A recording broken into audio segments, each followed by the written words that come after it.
कहानी की शुरुआत होती है लारिसा नाम की लड़की से। लारिसा को आसमान हमेशा से काफी पसंद था। लारिसा प्लेन पे बैठे अपने बॉयफ्रेंड ब्लोदिया के कंधे में सिर रखकर सो रही थी। अचानक पल भर में एक झटका लगा और सब कुछ बदल गया। यानी इस मुसाफिर प्लेन से एक लड़ाकू विमान की जोरदार टक्कर हुई और धमाके की आवाज आसमान को चीर दिया। केविन के अंदर चीख पुकार मचने लगी। भयानक तेज हवा की बहाव देखते ही देखते कई लोगों को बाहर की ओर खींचने लगे। लारिसा भी प्लेन के अंदर हवा में उड़ते हुए इधर उधर टकराने लगी। जब हवा की बहाव उसे बाहर की ओर खींचने लगा था, तभी ब्लोदिया ने उसके हाथ पूरी ताकत से पकड़ लिया। लेकिन इंसानों से हवा की ताकत कहीं ज्यादा थी। ब्लोदिया का हाथ छूट गया और वो आसमान में कहीं खो गया। लारिसा ने खुद को संभालते हुए पास की सीट पकड़ ली और बाहर गिरने से बच गई। लेकिन प्लेन दो हिस्से में टूट चुका था और जिस हिस्से में लारिसा थी वो नीचे की तरफ तेजी से जा रहा था। उसी पल सीट बेल्ट उसे याद आया। कांपते हाथों से उसने बेल्ट बांधी और आंखें बंद कर ली। अब उसके हाथ में कुछ भी नहीं था और थोड़ी ही देर बाद प्लेन का वो हिस्सा जमीन से जाकर टकरा गई। चमत्कार ये हुआ कि भयानक टक्कर के बाद भी लारिसा जिंदा थी, पर वो बेहोश हो गई थी। जब होश आया तो उसने घने जंगल में खुद को पड़ा पाया, लेकिन धातु का एक टुकड़ा उसके टांग के आर पार घुस चुका था। इतना तेज दर्द था कि सांस लेना भी मुश्किल हो रहा था। अगर इस टुकड़े को नहीं निकाला गया तो जहर फैल जाएगी। इस डर के बीच हिम्मत जुटाकर खुद ही खींचकर टुकड़े को बाहर निकाली। दर्द से जंगल में उसकी चीखें गूंज उठी। रोते हुए अपने स्कर्ट फाड़कर घाव में पट्टी बांधी। चारों तरफ सन्नाटा था। डरावनी जंगल की आवाजें, लाशें और प्लेन की टूटी हुई मलबे पड़ी थी। लारिसा चिल्लाते हुए ब्लोदिया का नाम ली, लेकिन खामोशी में जवाब मिला। तभी उसके कानों में हेलीकॉप्टर की आवाज सुनाई दी।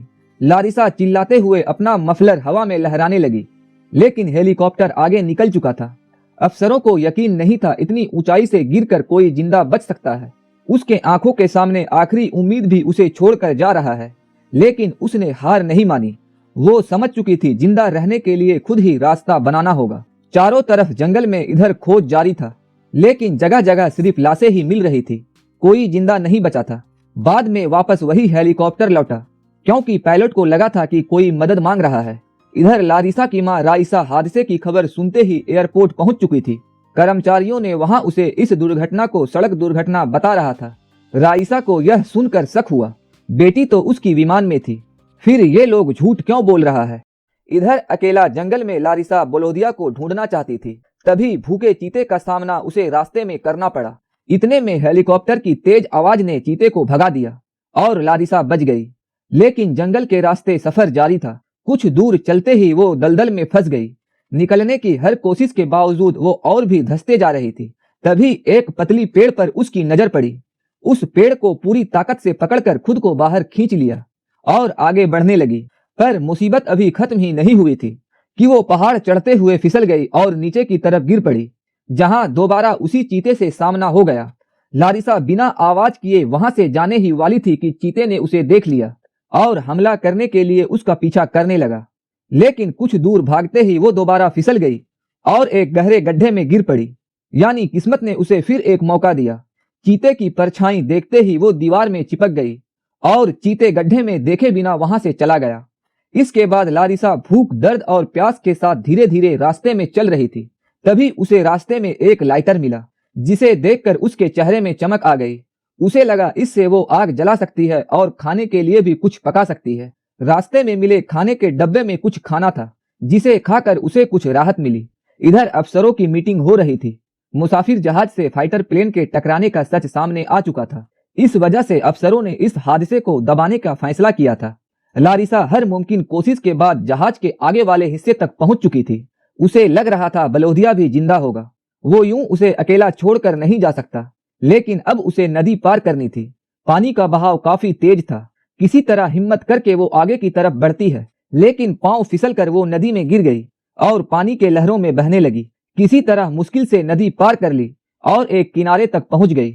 लेकिन जब उसने हादसे के एरिया तक पहुंची तो प्लेन का अगला हिस्सा बुरी तरह टूट चुका था और चारों तरफ खून की दाग लगी हुई थी। भूख और प्यास के बीच लारिसा प्लेन के मलबे में कुछ ढूंढ रही थी।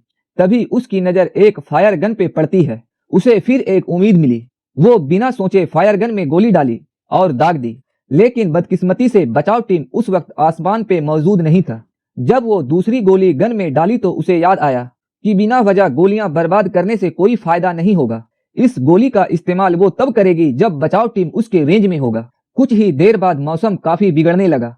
ठंड हवा तेजी से बहने लगी, मानो जिस्म को बर्फ सा जमा रहा है। लारिसा मौजूद वहां कुछ लकड़ियां जमा की और उसे जलाने के लिए लाइटर निकाली, लेकिन लाइटर पानी में पूरी तरह भीग चुका था। अब ठंड से बचने के लिए उसे कुछ करना था, वरना जान भी जा सकती है। लारिसा प्लेन की मलबे से एक प्लास्टिक उठाई और उसे अपने सर पे पहन ली, ताकि अंदर का गर्मी बाहर ना निकल सके और ठंड हवा भी अंदर ना जा सके, और कांपते हुए वहीं लेट गई। इधर बलोदिया और लारिसा के माँ बाप उसे ढूंढते हुए हादसे के इलाके तक पहुंच गए थे। वहां उसकी मुलाकात पहचान के एक बड़े अफसर से होती है। अफसर उन लोगों को बताता है कि बचाव टीम कोई लापरवाही नहीं कर रही है, तलाश जारी है। बचाव टीम दोबारा हेलीकॉप्टर लेकर निकल गया। इधर लारिसा दर्द और थकान से जमीन पे पड़ी हुई थी। तभी उसकी नजर पेड़ पे लटके एक बैग पर टिक गई। उसने बैग उतारा, साफ किया और खोला तो देखा कि वो बलोदिया का ही बैग है। उसके अंदर एक उसकी भी तस्वीर थी। उसे देखकर पुराने दिन उसके याद आ गई। चेहरा मायूस हो गया। लारिसा बैग को अपने पीठ पे लादी और आगे की तरफ चल पड़ी। कुछ ही दूर चलते ही एक गड्ढे में उसने बलोदिया को देखा। वो हैरान हो गई और अपना सारा दर्द भुला दिया और गड्ढे में कूद पड़ी। लेकिन बलोदिया का जिस्म पूरी तरह ठंडा पड़ चुका था। लारिसा ये देखकर घबरा गई और चिल्लाने लगी। वो ये मानने को तैयार नहीं थी। अब दर्द के साथ मायूसी भी थी। लारिसा खुद को संभाली और बाहर निकलने की कोशिश करने लगी, लेकिन बारिश से गड्ढे का दीवार गीला पड़ चुका था। निकलना मुश्किल हो गया था। लारिसा चिल्ला रही थी। बारिश के चलते आवाज भी बाहर नहीं जा पा रहा था। इधर चारों तरफ बचाव टीम की तलाश जारी था। उन लोगों को लारिसा द्वारा दागी गई सिग्नल गन की गोली रास्ते में पड़ा मिला। उससे बारूद की गंध भी आ रही थी, जैसे कुछ ही पहले दागा गया हो। बचाव टीम को यकीन हो गया, जरूर यहाँ कोई जिंदा है। वो चिल्लाकर पुकारने लगा। इधर लारिसा भी किसी तरह गड्ढे से निकल चुकी थी। उसने दोबारा सिग्नल गन में गोली डाली और आसमान में फायर कर दी। बचाव टीम उस लाल रंग के रोशनी को देख लिया और फौरन वहां पहुंचकर लारिसा को बचा लिया गया, जो 5000 फीट से गिरकर 3 दिनों तक मौत और जिंदगी से लड़ रही थी। एक रूसी मुसाफिर विमान 24 अगस्त 1981 को आसमान में फाइटर प्लेन से टकराकर जंगल में गिरा था और 3 दिनों बाद एक लड़की को जिंदा खोजा गया था।